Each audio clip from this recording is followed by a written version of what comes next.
गीतेमध्ये एक सुंदर श्लोक आहे. श्रीकृष्ण अर्जुनाला म्हणतात की ज्यांनी खोट्या पद्धतीने, पापी पद्धतीने, दुराचारी पद्धतीने पैसा कमावलेला आहे, यांना रात्रीची झोप ही कधीही चांगली येणार नाही आणि म्हणून ते दारू पिणार आणि दारूच्या नशेत ते जे काही बोलतात त्याच्यावर कोणीही प्रतिक्रिया व्यक्त करायची नसते, कारण ते बेवडे असतात. दारूच्या नशेत काय बोलतात हे त्यांना कळत नाही, म्हणून त्यांच्या विरुद्ध प्रतिक्रिया व्यक्त करायची नसते. दुसरं त्यांनी सांगितलंय की ज्यांना वेळ लागलेला आहे, म्हणजे सगळं काही जवळ असताना पैसा अमाप झाल्यानंतर काय करावं हे कळत नाही, त्याच्यानंतर ते वेड्यागत वागतात, अशा वेड्या माणसांना उत्तर द्यायचं. आणि तिसरी गोष्ट त्यांनी सांगितलेली आहे की जन्माने काही लोक अपंग असतात, त्यांचा आदर करावा, सन्मान करावा, ती कर्तृत्ववान लोक असतात.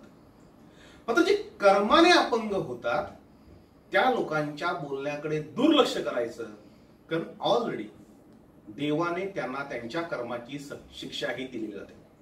कर्म म्हणजे आपण जे काही करतो त्याचं जे फळ मिळतं त्याला कर्मफळ मिळतं.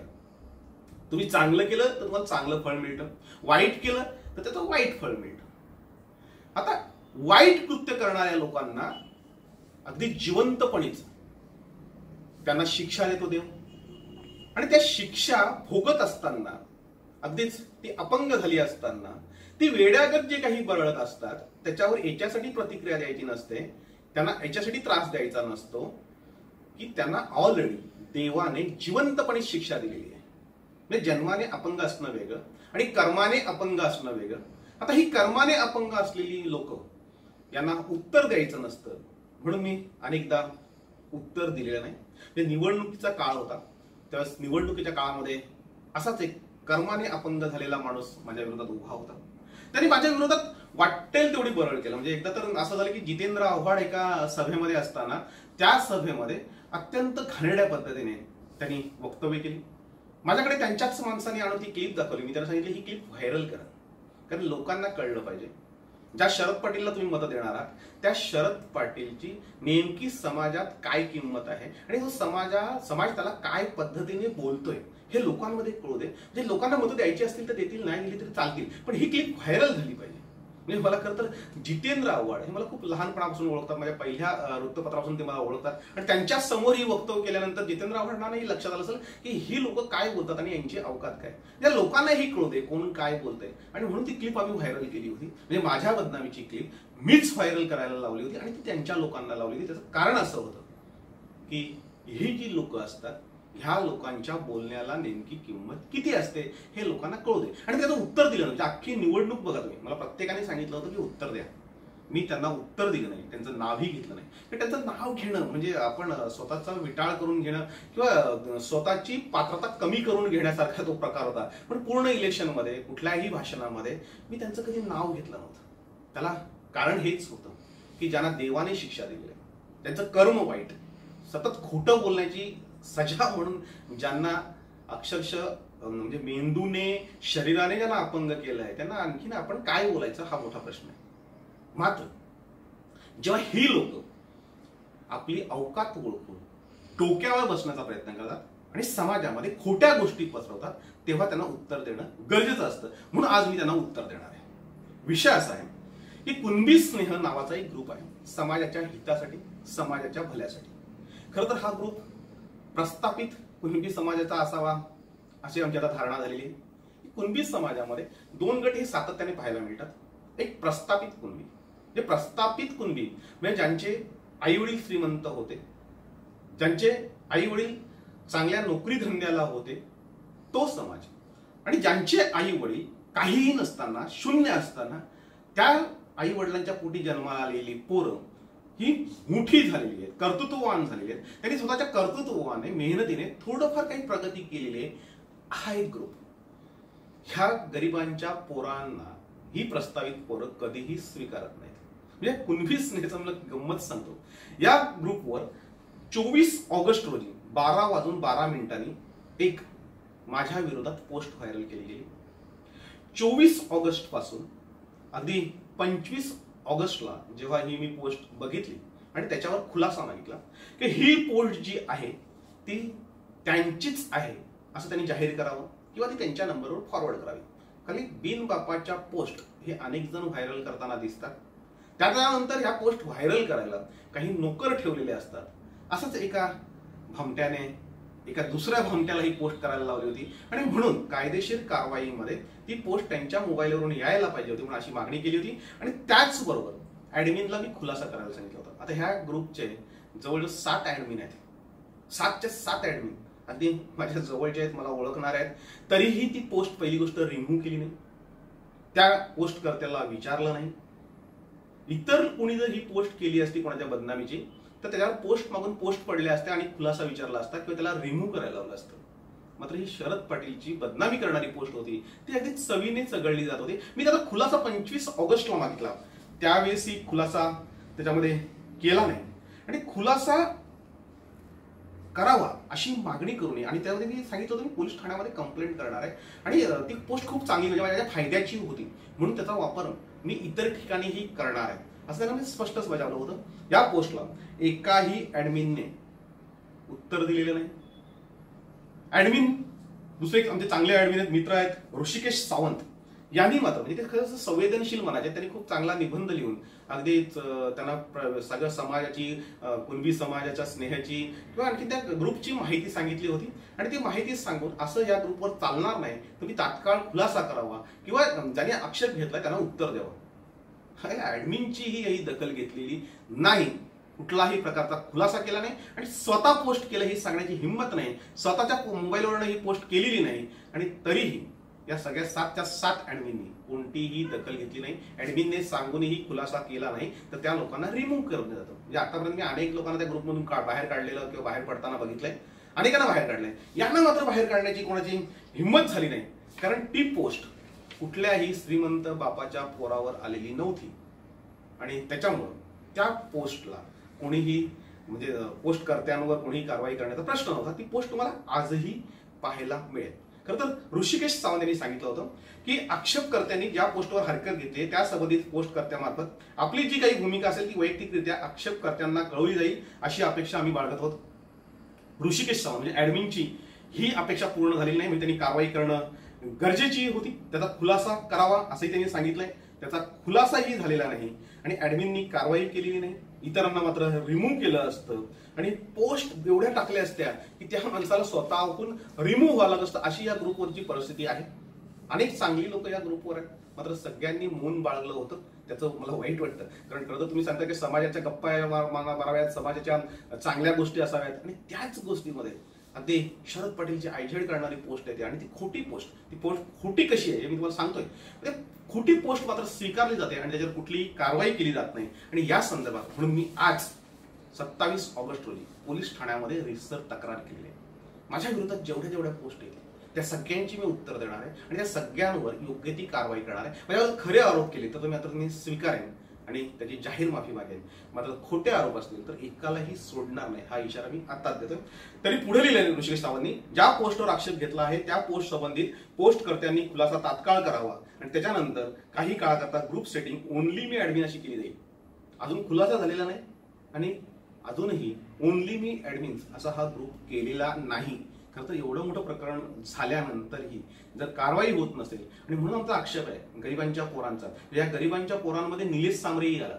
म्हणजे निलेश सामरे चे वडील हे गरीब होते, साधे कंडक्टर होते, त्याच्यानंतर तो मोठा झाला. त्याला अजूनही कुणबी समाजाने स्वीकारलेला आणि प्रस्थापित कुणबी हे कधीही त्याला स्वीकारणार नाही हे मी लिहून देतो. म्हणजे आम्ही आधीच आमचं ठरलेलं आहे की आपल्याला समाज हा कधीही स्वीकारणार नाही की जोपर्यंत ह्या प्रस्थापितांना वाटतं की आमच्यापेक्षा ही पोर कशी मोठी झाली याचे त्यांना उत्तर मिळत नाही तोपर्यंत हे लोक आपल्याला स्वीकारणार नाहीत. आणि म्हणून आमची कुणीही ती दखल त्या ग्रुपवर घेतली नाही. आता या पोस्टमध्ये काय लिहिले त्याचं आपण पोस्टमार्टम करूया. खरं तर ही पोस्ट का लिहिली होती ते सांगतो. आम्ही याच चॅनलवर निलेश सामरेंचा गेम प्लॅन कोणाचा, शत्रूंचा का मित्रांचा, अशी एक मालिका चालवली होती. काही भाग प्रसिद्ध केले होते आणि त्याच्यामध्ये एका भागामध्ये आम्ही समीर नावाच्या स्वार्थी आणि कपटी मित्राचा उल्लेख केला होता. त्यांनी निलेश सामरेला अडकवायचा कसा प्रयत्न केला, कशी लावालावी केली या संदर्भात लिहिलं होतं. त्याच्यामध्ये त्या पोस्टला उत्तर देताना त्यांनी सांगायला पाहिजे होतं की मी जशी साक्ष संजय शहाची काढली, संजय शहाने त्यांच्या मुलाची शपथ घेऊन सांगितलं होतं की मी असं बोललेलो नाही आणि तरीही निलेश सामरेंकडे राजेंद्र गावित, शरद पटेल आणि विवेक पंडित यांची लावालावी करून निलेश सांबरेला तोंड घशी पाडण्याचा जो प्रयत्न केला त्या संदर्भातली ही पोस्ट लिहिली होती. आणि त्याचबरोबर दुसरा प्रश्न मी विचारला होता की तुम्ही जर निलेश सांबरेचे चांगले समर्थक आहात तर तुम्ही आंदोलनापासून दूर का राहिले. आता ह्या दोन्ही प्रश्नांची उत्तर द्यायला पाहिजे. आंदोलनापासून दूर का राहिले आणि दुसरा प्रश्न जो होता की ही जी लावालावी केली ही खोटी आहे का. म्हणजे तुम्ही संजय शहाला फोन केला होता की नाही, निलेश सांबरेला तुम्ही शरद पटेल आणि या तिघांची तुम्ही नावं सांगितली की होती की नाही याच्यावरती खुलासा करायला पाहिजे होता. मी प्रत्येक गोष्टीचा खुलासा करतोय कारण माझ्या मनात पाप नाही, तुमच्या मनाने पाप होतं. पण तो खुलासा न करता तुम्ही पोस्ट व्हायरल केली कुणबीसनेवर. ती पोस्ट आजही आहे, ती काही काढली जाणार नाही आहे. त्याच्यामुळे ती पोस्ट आजही सगळे लोक वाचू शकतात. पोस्टचं हेडिंग असं आहे, बिनबुडाच्या पत्रकाराच्या पत्रकारितेचा जाहीर निषेध. आता बिनबुडाचा अर्थ म्हणजे कधी मी नेहमी सांगतो आपल्याला पोस्ट करताना, आपल्याला काही लिखाण करताना, दुसऱ्यांवर आरोप करताना ही सगळी लिहिणारी जी मंडळी असतात ना ही प्रामाणिक आणि अभ्यासू असायला हवीत. म्हणजे ज्यांना अभ्यास नाहीये, ज्यांना मराठी कळत नाहीये, बोलायचं म्हणून बोलतात अशी माणसं पोस्ट करायला लागली तर त्याचा काय परिणाम होतो तो बघा. बिनबुडाचा म्हणजे याला बुड नाही, आता त्याला बुडच नाही, त्याला शेंडा असण्याचा प्रश्नच येत नाही. त्या झाडाचं काही अस्तित्व नसतं. त्याला बुड नाही, त्याला शेंडा नसतो आणि शेंडा नसलेल्या झाडाचं अस्तित्व नसतं. आणि अशा अस्तित्वहीन पत्रकाराच्या पत्रकारितेचा जाहीर निषेध कसा म्हणजे जे अस्तित्वातच नाही, जी पत्रकारिताच अस्तित्वात नाही आहे, तो पत्रकार म्हणून तुम्ही मानतच नाही आहे, तर त्या पत्रकाराचा जाहीर निषेध तुम्ही कसा करू शकता. म्हणजे एकीकडे तुम्ही त्याला पत्रकारही म्हणताय, त्याच्या पत्राचा जाहीर निषेधही करताय आणि बिनबुडाचाही सांगताय. म्हणजे मला ते काही कळत नाहीये. जरा हे शब्दकोशामध्ये जरा नीट बघितले किंवा कोणाकडून चांगल्या माणसाकडून समजून घेतलं तर तुम्ही अप्रत्यक्षपणे मला पत्रकार म्हणून म्हणताय. म्हणजे एकीकडे मी पत्रकार नाही म्हणून सांगताय आणि दुसरीकडे पत्रकाराचा निषेध करताय. हे कसं काय हे मला कळत नाहीये. तर तुम्ही कोणी समजून सांगितलं तर ते बरं होईल. पुढचं त्यांनी लिहिलंय, झुंजार पत्रकारांच्या व्हिडिओ बघून संतप्त व्हावंसं वाटतंय. झुंजार पत्रकारांच्या व्हिडिओ बघून तुम्ही इथेही मान्य करताय मी पत्रकार आहे आणि मी झुंजार आहे. झुंजार याचा अर्थ शब्दकोशामध्ये आहे लढाऊ आणायचा, लढाऊ माणूस आणि कोणालाही न घाबरता झुंज देणारा, अन्याय अत्याचाराविरुद्ध लढणारा याचा अर्थ झुंजार आहे. अनेक मोठ्या लोकांच्या बाबतीमध्ये झुंजार हा शब्द वापरला गेलाय आणि त्याच्यामध्ये तुम्ही मोठ्या लोकांमध्ये माझी गणना केली त्याबद्दल मी तुमचा आभारी आहे. आता झुंजार पत्रकाराच्या म्हणजे मी पत्रकार आहे तुम्ही मान्य केलं, व्हिडिओ बघून संतप्त व्हावंसं वाटतंय. आता तुम्ही मला झुंजारी म्हणताय, बिनबुडाचाही म्हणताय आणि माझी पत्रकारिता बघून किंवा माझी व्हिडिओ बघून तुम्ही संतप्त होताय. बघता कशाला. एकीकडे तुम्ही सांगता शरद पटेलचे व्हिडिओ कोणी बघत नाही आणि तुम्ही सांगता आम्ही बघून आम्ही संतप्त होतोय. जो लिखाणाने अस्वस्थ होतो, उद्विग्न होतो आणि ज्याला अस्वस्थ करण्याची ज्याच्या लिखाणामध्ये ताकद असते तो पत्रकार असतो. कारण खोटे आरोप करणारे, चुकीचे आरोप करणारे त्यांची दखल जगामध्ये कोणीही घेत नाही असे पत्रकार सगळे संपलेले आहेत. ज्याची दखल घेतली जाते तो खरा झुंजार पत्रकार असतो. आणि तुमच्या माहिती सांगतो माझ्या आयुष्यात मी कधीही झुंजार वगैरे हा शब्द वापरलेला नाही, तो लोकांनी वापरला असेल.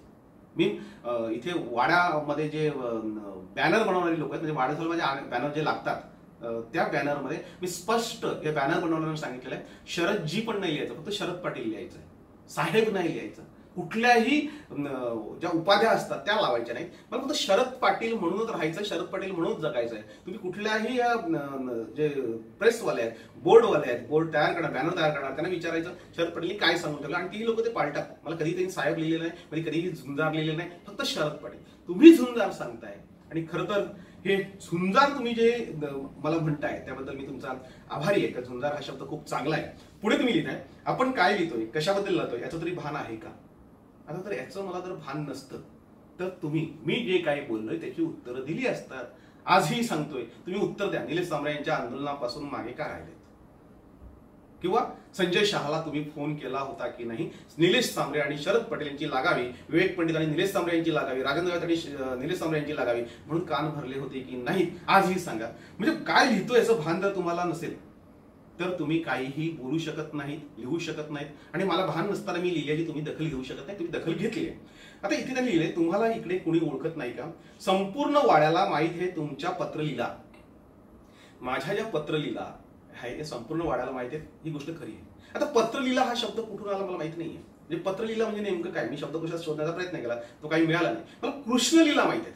म्हणजे कृष्णांच्या ज्या लीला होत्या त्या देवाच्या लीला दृष्टांचा संहार करण्यासाठी होत्या.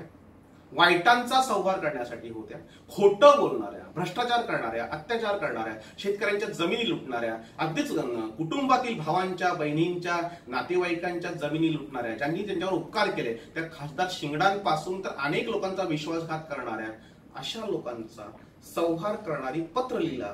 अशा अर्थाने कदा तुम्ही शब्द लिहिला असेल त्याच्याबद्दलही तुमचं अभिनंदन, कारण तुम्ही माझं कौतुक केलं. कृष्ण लिहिला आणि पत्र लिहिला ह्या काहीशा सारख्याच तुम्हाला वाटत असाव्यात आणि म्हणून या सगळ्या लीला मला मान्य आहे. कारण जेव्हा जेव्हा कृष्णाने ज्या ज्या काही लीला केल्या त्यावेळेस त्यांनी दृष्टांचा संहार केलेला आहे, म्हणून तुमचं कौतुक. पुढचं लिहिलंय, शरद पटेल यांनी आपली पत्रकारिता म्हणजे आम्हाला आपलीच कीव यावी. आता काय लिहिलं माहिती आहे, शरद पटेल आपली पत्रकारिता म्हणजे आम्हाला आपलीच कीव यावी असा केविलवाना प्रकार वाटत आहे. म्हणजे तुमची स्वतःला कीव येते हेही तुम्ही मान्य केलंय, धन्यवाद. तुमच्यामध्ये व तुमच्या पत्रकारितेमध्ये इतका दम असता तर साधी जिल्हा परिषदेची जागा का जिंकता आली नाही. आता पत्रकारिता आणि जिल्हा परिषदेची जागा जिंकणं हे कसलंही गणित नाहीये. पत्रकार मंडळींना आतापर्यंत फार कमी लोकांना निवडून दिले. पत्रकार हे निवडून येत नाहीत. पत्रकार हा माणूस कुणालाही आवडत नाही, कारण पत्रकार अनेक गोष्टींमध्ये अनेक वेळा गुंतलेला असतो, अनेकांशी त्यांनी पंगा घेतलेला असतो, अनेकांच्या विरोधात त्यांनी लिहिलेलं असतं. त्याच्यामुळं पत्रकाराला निवडून येणं एवढं सोपं नसतं. तरीही मी खूप कमी मताने हारलेलो आहे. आता तुम्ही पत्रकार तुम्ही जिंकलात, तुम्ही पत्रकार नसताना तुम्ही सांगताय. खरं तर तुम्ही रमेश पाटील नावाचे जे पत्रकार आहेत त्यांच्या पत्रकारांच्या व्यवस्थापकात एका वृत्तपत्राचे मालक आहात, तुम्ही पत्रकार होतात. आता तुम्ही किती पत्रकारिता करताय आणि कशी करताय, काय करताय, पत्रकार का पाळलेत, का पोचलेत हे तुमचं तुम्हाला माहिती. पण मला एक सांगा, तुम्ही निवडून आलेत ती कुठली समाजसेवा त्या आंबेडकर गटामध्ये केली होती म्हणून लोकांनी तुम्हाला निवडून दिले?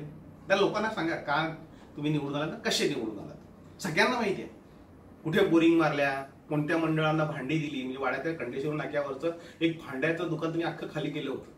किती मंडळांना पैसे दिलात, किती रुपयाला तुम्हाला एक मत पडलं, आणि एवढं 1 रुपयाचं मत पडूनही तुम्ही काय केलं. म्हणजे एक मत तुम्हाला किती रुपयाला पडलं याचा जर तुम्ही अंदाज घेतला तर तुमच्या लक्षात येईल की शरद पटेल तुमच्यापेक्षा उजवा ठरतो. पुढची बातमी, निलेश सांबरेंना तुम्ही उपदेश करायची गरज नाहीये, ते स्वतः समर्थ आहेत व माझ्यासारखे लाखो युवक कालही निलेश सांबरेंच्या सोबत होते, आजही आहेत आणि उद्याही असणार आहेत. खरं तर त्या व्हिडिओमध्ये निलेश सांबरेंना उपदेश करण्याचा प्रश्न येत नव्हता. निलेश सांबरे यांना उपदेश करायचाच असता तर त्यांना मी तो अगदी जाहीरपणे केला असता.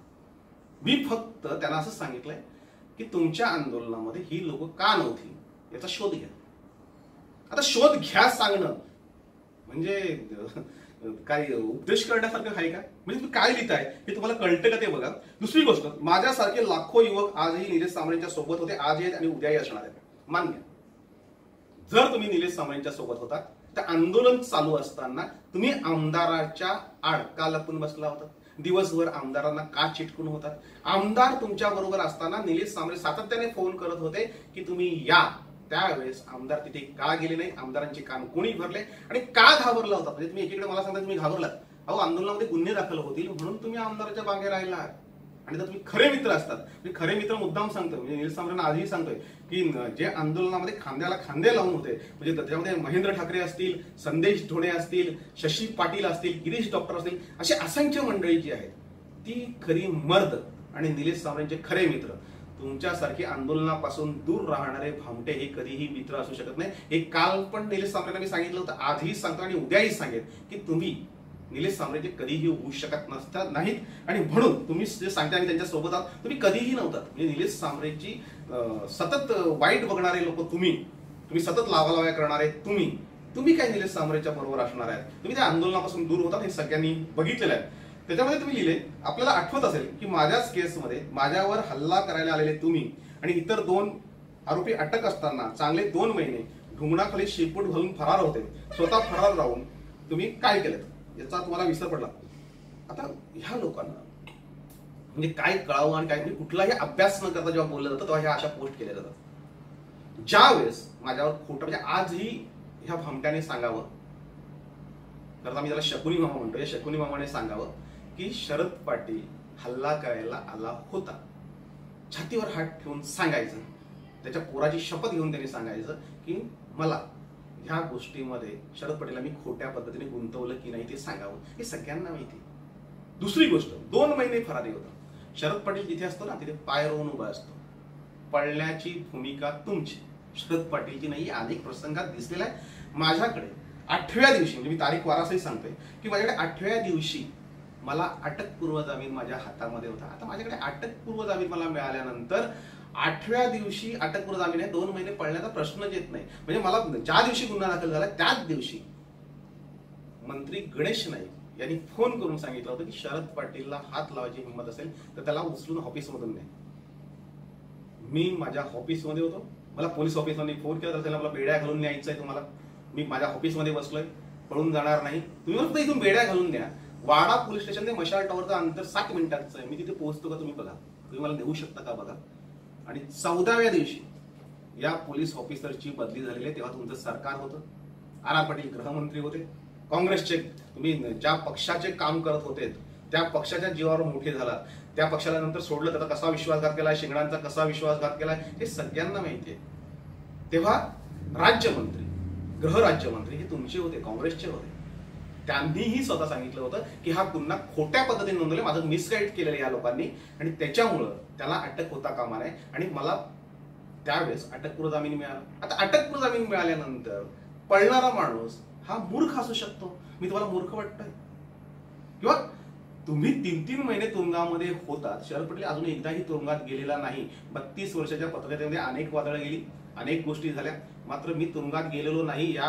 त्यावेळेस खोट्या गुन्ह्यामध्ये मी गेलेलो नव्हतो आणि पडल्याचा प्रश्न येतो. तरीही मान्य करतो की माझ्यासारखी जी छोटी मुलं असतात, ज्यांच्याकडे आमदार नसतात, त्यांची सत्ता नसते, ज्यांना समर्थक नसतात, जे पेड समर्थक, जे पेड म्हणजे पैसे देऊन जमा केलेली लोक ज्यांच्याकडे नसतात, त्यांनी पळून जाणं म्हणजे काही हा पलपुटेपणा बोलत नाही त्याला. तरीही तुम्ही माहिती घ्या की अटकपूर्व जामीन मला किती दिवसांमध्ये मिळाला होता आणि तो गुन्हा खरा होता की खोटा होता. छातीवर हात ठेवून सांगा की शरद पाटीलवर नोंदलेला 307चा गुन्हा हा खरा होता. दुसरं त्यांनी लिहिलेलं आहे, तुम्ही स्वतःला वाघ समजता. मी अजूनही सांगतोय की मी स्वतःला वाघ समजत नाही, पण वाघ जर समजला असतो तर वाघालाही तुम्ही पिंजऱ्यात ठेवलं असतं. एवढी तुमची ताकद आहे. प्रचंड पापाचा आणि हरामाचा शेतकऱ्यांना लुटलेला तुमच्याकडे पैसा आहे. वाघाला तुम्ही गोळ्या घालू शकता. वाघ हा प्राणी जंगलामध्ये एकटाच फिरतो, तो तुम्हाला घरी येऊन किंवा तुमच्या नाक्यावर उभं राहून तुम्हाला आव्हान देत नाही. त्यामुळे वाघ समजण्याचा प्रश्नच येत नाही. तुम्ही स्वतःच लिहिले की वाघ समजता, म्हणजे तुम्ही मला वाघ मांडताय हे त्याच्यामध्ये स्पष्ट होतंय. दुसरं लिहिलं, ज्यावेळी माझ्यासोबत आपली मीटिंग झाली व माझा फटका आपल्याला पडला तेव्हा तुमच्या मधला वाघ कसा पळत होता व बोंबलत होता हे आम्ही बघितलंय. आता तुम्ही खरं बोललात. कोर्टामध्ये म्हणजे प्रेक्षकांना सांगतोय, ह्या समीरने, ह्याच भामट्याने, या दोघांनीही कोर्टामध्ये गीतेवर हात ठेवून सांगितलंय की शरद पाटीलनी मीटिंग मध्ये आम्हाला रिव्हॉल्वर लावलं आणि धमकी दिली. म्हणजे कोर्टामध्ये शब्देवर हात ठेवून तुम्ही रोज लोकांना प्रवचन सोडता, रोज लोकांना चांगल्या चांगल्या गोष्टी सांगता आणि कोर्टामध्ये गीतेवर हात ठेवून तुम्ही खोटं बोलता. ह्या पोस्ट मधून स्पष्ट होतंय. म्हणजे ही खरी पोस्ट चांगल्या पद्धतीने वापरणार आहे. तुम्ही कधीतरी खोटं बोलणाऱ्या माणसाच्या, मी सतत जो खोटं बोलतो त्या सतत खोटं बोलणाऱ्या माणसाच्या तोंडामध्ये कधीतरी खरं येतं. तुम्ही सांगितलंय मी शरद पाटीलला मारलंय, शरद पाटीलला फटका पडला, याचा अर्थ काय? शरद पाटीलला तुम्ही मारलं. शरद पाटीलला मारल्यानंतर शरद पाटील पळून गेला आणि बोंबलत फिरत होता. जर मी पळून गेलोय, जर मी बोंबलत फिरत होतो तर तुम्हाला रिव्हॉल्वर कोणी लावलं आणि कोर्टामध्ये तुम्ही कसं सांगितलं की मला रिव्हॉल्वर लावलं, धमकी दिलं? म्हणजे एक तर तुम्ही कोर्टामध्ये खोटं बोलताय किंवा तुम्ही इथे खोटं बोलताय.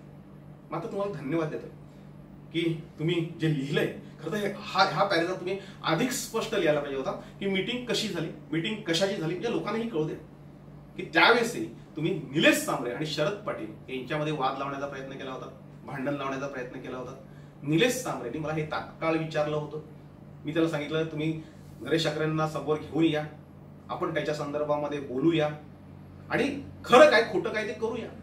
हे तर स्पष्टच आम्ही सांगितलं होतं. त्याच्यानंतर मीटिंग झाल्यानंतर त्या मीटिंगमध्ये काय झालं हे जर तुम्ही खरं लिहिलं तर लोकांना कळेल. आणि खरं लिहायची गरज नाही. त्यावेळेस त्या मीटिंगला अनेक लोक उपस्थित होती, अनेक लोक हजर होती आणि तरीही कोर्टामध्ये जे सांगितलेलं आहे ते अत्यंत खोटं आणि चुकीचं सांगितलेलं आहे. हे तुम्ही याच्यामध्ये स्पष्ट केलंय. पण तुम्ही शरद पाटीलला मारलाय असं याच्यामध्ये स्पष्ट लिहिलंय. आता शरद पाटीलला मारल्यानंतर शरद पाटीलच्या अंगावर त्या खुडा दिसायला पाहिजे होत्या, त्याच्या डोक्यावर परिणाम व्हायला पाहिजे होता, त्याच्या पायावर हातावर परिणाम व्हायला पाहिजे होता. आता तो झालेला दिसत नाही. आता कोणाच्या झालाय परिणाम तो सगळ्यांना माहिती आहे. आता पुढे लिहिले निलेश सांबरेंनी स्वतःहून अटक व्हावी व कोणीतरी गाड्या फोडाव्या व आधीच झालेल्या खोट्या केसेसमध्ये भर पडून त्याला अडकवून आम्ही त्यावर पोळी भाजावी, जशा मागच्या टोळ प्रकरणात खोट्या केसेस करून अडकवण्यात आले होते तसं. हा पॅरेग्राफ कुणबी स्नेह या ग्रुपवर सगळ्यांनी 4-4 वेळा वाचावा. स्पष्ट कबुली दिलेली आहे. ह्या लोकांनी ह्या पोस्टमध्ये स्पष्ट कबुली, ते म्हणतात मागच्या खोट्या प्रकरणात जसं अडकवण्यात आलं तसं, म्हणजे मागच्या वेळेस हाच प्रकार झाला होता, माझं हेच म्हणणं होतं, हे तुम्ही कबूल करताय की निलेश सांबरे फक्त तिथे निषेध करायला गेला होता, आंदोलन करायला गेला होता. तिथे गेल्यानंतर तुम्ही अचानक गाड्या फोडल्या, अचानकपणे हल्ले केले आणि त्याच्यामध्ये निलेश सांबरे अडकला. तर संजय धुमाळ नावाचे PSI होते, त्यांनी पोलीस निरीक्षक होते, त्यांनी तुमच्या सहित निलेश सांबरेला उचललं होतं. नाहीतर निलेश सांबरे यांच्या एकट्यावरच गुन्हा दाखल झाला असता आणि तुम्ही सही सलामत सुटले असतात. आताही तुमचा तो प्लॅन नव्हता म्हणून तुम्ही बाहेर आला, हा माझा स्पष्ट आरोप आहे आणि तुम्ही तो मान्य केलाय. तुम्ही स्पष्ट पुन्हा एकदा वाचून दाखवा प्रेक्षकांसाठी. निलेश सांबरे स्वतःवर अटक व्हावी व कोणीतरी गाड्या फोडाव्यात, कोणीतरी म्हणजे ह्याच लोकांनी कोणी फोडाव्यात, आधीच झालेल्या खोट्या केसेसमध्ये भर पडून त्याला अडकवून आम्ही त्यावर पोळी वाजावी, म्हणजे तुम्ही ते स्वतः सांगतात आम्ही त्याच्यावर पोळी वाजावी, जशी मागच्या टोल प्रकरणात खोट्या केसेस करून, म्हणजे जसं यांनी खोट्या केसेसला अडकवून झालं तसं, म्हणजे मागच्या प्रकरणात जे झालं ते हे मान्य करतायत आणि तसंच करण्याचा त्यांचा प्लॅन होता हेही ते सांगतात. आता पुढे लिहितात ते, हा प्लॅन त्यावेळी यशस्वी झाला असेल, झालाच होता, तुम्ही लिहिलंय हा प्लॅन त्यावेळी यशस्वी झाला असेल. आता ते जुने दिवस गेलेले आहेत, ते जुने दिवस गेले म्हणून तुमचा यावेळेचा प्लॅन सक्सेस झाला नाही याची कबुली तुम्ही तुमच्या पॅरेग्राफ मध्ये देताय. पुन्हा एकदा कुणबी स्नेहवर असलेल्या सगळ्या लोकांनी हा पॅरेग्राफ वाचावा आणि त्याच्यामध्ये ते म्हणतात की मागे आमचा प्लॅन यशस्वी झाला, आता मात्र तो यशस्वी होणार नाही कारण ते दिवस गेलेले आहेत. वस्तुस्थिती म्हणजे आत्ताचे पोलीस निरीक्षक जयकुमार सूर्यवंशी यांना जर ही हेंड मिळाली नसते, त्यांना टिक मिळाली नसते, वरून जर आदेश झाले नसते तर तुमच्या कुठल्याही शूटिंग झाल्या नसत्या, पोलिसांनी कॅमेरे रोखले नसते आणि मग जो प्रकार घडला असता त्याच्यामध्ये निलेश सांबरे अडकले असते आणि तुम्ही आमदाराच्या साक्षी काढून, आम्ही आमदाराच्या बरोबर होतो ह्या साक्षी काढून तुम्ही सही सलामत सुटले असतात. मात्र ते दिवस गेले हे तुम्हीच सांगितलंय. पुढचं लिहिलंय, पीकच्या माधव पाटलांची केस होती तेव्हा कसे बरोरांच्या मागे, नाईक साहेबांच्या मागे फिरत होतात हे दिवस विसरू नका. पीकच्या माधव पाटलांच्या प्रकरणामधली माहिती जरा घ्या. आज माधव पटेल कुठे आहेत, शरद पटेल कुठे आहेत हे घ्या आणि महादू नागो बरोरा आमदार आणि गणेश नाईक यांच्या मागे फिरायची मला कधीही गरज लागली नाही. मी कधीही त्यांच्या पक्षामध्ये नव्हतो, तरीही ते माझे चांगल्या पाठीशी खंबीरपणे उभे होते. असे अनेक लोकप्रतिनिधी आजही माझ्या पाठीशी खंबीरपणे उभे आहेत, पण तुमच्या पाठीशी एकही लोकप्रतिनिधी का नसतो? आणि मला या लोकांच्या मागे कधीच फिरायची वेळ आली नाही. माझा एक स्वभाव आहे, मी कोणाच्याच मागे पुढे कधी करत नाहीये. पण जेव्हा माझ्यासाठी ही लोक धावून येतात तर त्यांचे उपकार मी कधीही विसरलेले नाही. हे तर मीच सांगितलं की महादू नागो बरोरांनी मला अनेकदा मदत केली. गणेश नाईक साहेबांनी तर मला म्हणजे उभं केलेलं आहे. म्हणजे गणेश नाईक साहेब वाड्यामध्ये माझ्या मशालच्या कार्यक्रमाला आले होते, त्यावेळेस त्यांनी सगळे जाहीर केलंय की शरद पाटीलला मी एवढे पैसे दिलेले आहेत की त्याच्याकडून कधीही परत मागितलेले नाहीत आणि त्याचे हे सगळे धंदे आहेत हे मी उभे केले आणि हे मी माझ्या भाषणातून अनेकदा मान्य केलेलं आहे की गणेश नाईक साहेबांनी मला उभं केलेलं आहे, मला आनंदीके साहेबांनी उभं केलंय. मला अनेक गोष्टी आहेत सगळ्या माझ्या या चॅनलवर मी सांगणार आहे, माझ्यावर कोणाकोणाचे उपकार आणि मला कसं कसं मोठं केलंय. कारण बऱ्याच लोकांनी विचारलंय की शरद पाटीलकडे एवढे पैसे आले कुठून. ही सगळ्यांचीच मी म्हणजे माझे जे उद्योगधंदे आहेत ते मी कसे उभारले ते सांगणार आहे, मला कोणी मदत केली तेही सांगणार आहे. म्हणजे हे जे सांगतायत की शरद पाटीलकडून पैसे कुठे आले, तर निलेश सांबरेंनाही जरा विचारा. निलेश सांबरेंनी मला प्रचंड मदत केलेली आहे, हे अनेकदा सिद्ध झालंय. म्हणजे अक्षरशः एका वृत्तपत्रामध्ये मी लिहिलेलं आहे की त्यांनी बायकोचं मंगळसूत्र विकून मला मदत केली आहे आणि हे मी कधीही विसरलेलो नाही. त्याच्यामुळे तुम्ही ह्या लोकांच्या मी मागे मागे फिरतोय, मी एक नेता दाखवा की त्याच्या मागे मागे मागे पुढे करतोय. म्हणजे माझे अनेक नेते मित्र आहेत, पण मी फक्त जेव्हा काही गरज असेल, कोणाचं काम असेल त्यावेळेस फक्त फोनाफोनी करतो, कधीतरी भेटायला जातो, पण असं मागे मागे करण्याची माझी सवय नाही. त्याच्यामुळे तुम्ही ते दुसरी गोष्ट माधव पाटलांची जरा माहिती घ्या. त्यांनी माझ्यावरती केस केली होती. प्रभाकर हेगडे नावाचे वकील त्यांनी दिले होते. प्रभाकर हेगडेनी त्याच्यानंतरच्या काळामध्ये ती केस सोडली आणि नंतर काय झालं त्याची माहिती घ्या. दुसरी गोष्ट त्यांनी लिहिले, आपण आजही कोणतीही केस झाली ती कसे पलटा ते बघा. माझ्यावर केस झाली तर मी पलटो असं तुमचं म्हणणं आहे. किती केस झाले सांगा. म्हणजे तुम्ही न्यायालयामध्ये एकदा बोलला होता शरद पाटील यांच्यावर असंख्य केसेस आहेत. जर माहितीच्या अधिकारामध्ये माहिती काढा आणि बघा शरद पाटील किती केसेस आहेत. एक तुमची 307चा खोटा गुन्हा सोडला आणि त्याच्यानंतर तर माझ्या दरोड्याच्या केसेस असतील, कोणाला फसवल्याच्या केसेस असतील, कोणाला लुटल्याच्या केसेस असतील, शेतकऱ्यांची कंपाऊंड काढल्याच्या, शेतकऱ्याच्या जमिनी घेतल्याच्या, कुठल्या केसेस आहेत ते माझ्यावर ते सांगा आणि तुमच्यावर किती केसेस आहेत त्या बघा. एक 307ची केस त्याच्यानंतर फार तर एक दोन हे आम्ही कुणबी समाजासाठीच केलेली आंदोलन होती, त्याच्यावर गुन्हे नोंदले होते राजकीय गुन्ह्याचे, ते एक दोन असतील, छाटछूट गुन्हे असतील म्हणजे आंदोलनातले. बाकी 307 जर सोडली तर माझ्यावर कुठलाही गुन्हा नाही. आणि म्हणून त्यावेळेस उत्तर दिलं होतं, कारण माहितीच अपूर्ण आहे. एकदा डोक्यावर परिणाम झाला का लोक काही बनवतात. त्याच्यातला हा प्रकार आहे की शरद पाटीलवर प्रचंड गुन्हे दाखल आहेत आणि शरद पाटील गुन्हा झाला का शरद पाटील पळतो. शरद पाटीलला पळायची कधीही वेळ येणार नाही. त्याचं कारण असं आहे की मी ज्या जागेवर उभा राहतो त्या जागेवर पाय रोवून उभा असतो. आणि जरी मला पळण्याची वेळ आहे त्याच्यामध्ये काही बांगड्या फुटतील अशातला माझा भाग नाहीये, कारण मी खूप छोटा पत्रकार आहे, सामान्य कार्यकर्ता आहे. तुम्ही खोटे गुन्हे नोंदवल्यानंतर आमच्यासारखी छोटी पोरं काय करणार आहे. तुमच्या पाठीशी सगळं आहे, पैसा आहे, आणखीन लोक विकत घेऊन आंदोलन करणारे लोक आहेत, ते बऱ्याचशा गोष्टी तुमच्याकडे आहे, सत्ता आहे, सगळ्या तुम्ही निवडून आलेले लोकप्रतिनिधी आहात. तुम्हाला पळण्याची गरज नाहीये. शरद पटेलला पळण्याची गरज आहे. पण तरीही सांगतोय, तुम्ही एकदा दाखवा, एक प्रकरण लिहा आणि सांगा या प्रकरणामध्ये शरद पटेल पळला होता की शरद पटेलवर या प्रकारचे गुन्हे दाखल झालेले आहेत. दुसरा विषय आहे की एक पत्रकार म्हणून स्वतःच्या चॅनलवर स्वतःची वाहवा स्वतः करून घेणारा तुमच्या वृत्ताने हा पहिला पत्रकार सगळ्यांना पाहायला मिळत आहे. तुमचा तुम्हाला लखलाभ हो असं त्यांनी सांगितले. स्वतःच्या चॅनलवर स्वतःचीच वाहवा करणं हे आम्ही अभिमानास्पद समजतोय. आमच्याकडे सांगण्यासारख्या खूप गोष्टी आहेत. म्हणजे आम्ही कोणत्या शेतकऱ्याला लुटलेलं नाही, भाव बहिणींच्या जमिनी खाल्लेल्या नाही, कुठल्याही राजकारण्याला दगाफटका केलेला नाही, जसं दामू शिंगणांना केला तसा केलेला नाही, कोणत्या मित्राचा स्वार्थाने कपटाने अगदी खंजीर खुपसून त्याचा विल्हेवाट आम्ही लावलेली नाही. आमच्याकडे सांगण्यासारख्या अनेक गोष्टी. आणि गरिबांच्या पोरांना मी पुन्हा एकदा सांगतोय की गरिबांच्या पोरांची कौतुकं ही गरिबांच्या पोरांनी स्वतःहूनच करायची असतात. जी वाईटपणा आहे किंवा जी टीका आहे ती तुमच्यासारखी करायला लोक भरपूर आहेत. आणि त्याच्यामुळं स्वतःची टीका करून आम्ही कोणीही घेत नसतो. आम्ही आमचीच वाहवा करत असतो आणि ते वाहवा करून घेणं हे आम्हाला अभिमानास्पद असते. कारण आमच्याबद्दल वाईट बोलायला, आमच्याबद्दल टीका करायला तुम्ही सगळे टपलेले आहात. या पद्धतीने आता व्हायरल सगळ्या पोस्ट होत आहेत, त्या जर सगळ्या बघितल्या तर आम्ही किती नालायक आहोत, आम्ही किती बदमाश आहोत, आम्ही किती चोर आहोत, आम्ही किती गुंड, हे सगळं तुम्ही सातत्याने सांगताय. आता हे सगळं सांगत असताना आम्ही आमचं कौतुक नाही करायचं, आम्ही काय सांगायचं, आम्ही आमच्यावर टीका करायची. खरं तर तुम्ही तुमच्याबद्दल टीका करायला पाहिजे का तुमच्याकडे टीका करण्यासारखं खूप काही आहे. पण आम्ही जे तुम्ही लिहिताय त्याचं ते मान्य करतो. तुम्ही लिहिताय की वाहवा करताय, वस्तुस्थिती आहे. माझ्या चॅनलवर मीच कौतुक करणार, दुसऱ्यांच्या चॅनलवर लोक माझं का कौतुक करतील. आणि तुम्ही तरी माझं कौतुक का कराल, कारण तुम्हाला कौतुक करायचे लोकांचं मोठेपण, लोक मोठे झाले तुम्हाला पाहत नाही आहेत. दुसरं सांगितले, आता तरी खोटी बुरखा पांगून पत्रकारिता थांबवा. तुमचा सल्ला जो ऐकेल तो बर्बाद होईल. म्हणजे मी आधीच सांगितलंय, पाहिजे तर निलेश सांबरेंना विचारा, सांगितलं हा शकुनी मामा आहे. सल्ला कोणाचा ऐकायचा तर तो कृष्णासारख्या माणसाचा ऐकायचा असतो. आणि म्हणून अर्जुनाने कृष्णांचा सल्ला ऐकला आणि पांडवांचं 5 पांडव असताना त्यांचं राज्य टिकलं. 100 कौरव असताना त्यांनी शकुनी मामाचा सल्ला ऐकला आणि काय झालं हे सगळ्यांना माहिती आहे. आता हा तुमचा सल्ला मी पत्रकारिता थांबवण्याचा ऐकणं शक्यच नाही. आमच्या नसानसात भरलेली आहे पत्रकारिता. मी आता जे लोकांबद्दल लढतोय, अन्याय अत्याचारावर लढतोय, या सगळ्या गोष्टी मला माहिती आहेत. आता मी तुमच्याबद्दल लढताना माझ्यावर काय काय होणार आहे, माझ्यावर अनेक गोष्टी होतील. त्यामध्ये पहिली गोष्ट म्हणजे तुम्ही काहीतरी भाडोत्री गुंड पाठवून हल्ला करण्याचा प्रयत्न कराल, माहिती आहे मला. तुम्ही मला ठार होण्याचा प्रयत्न कराल, हल्ले कराल, माहिती आहे मला. तुम्ही अभ्रूष्टीचे दावे दाखल कराल, कोर्टामध्ये मला खेचाल, माहिती आहे मला.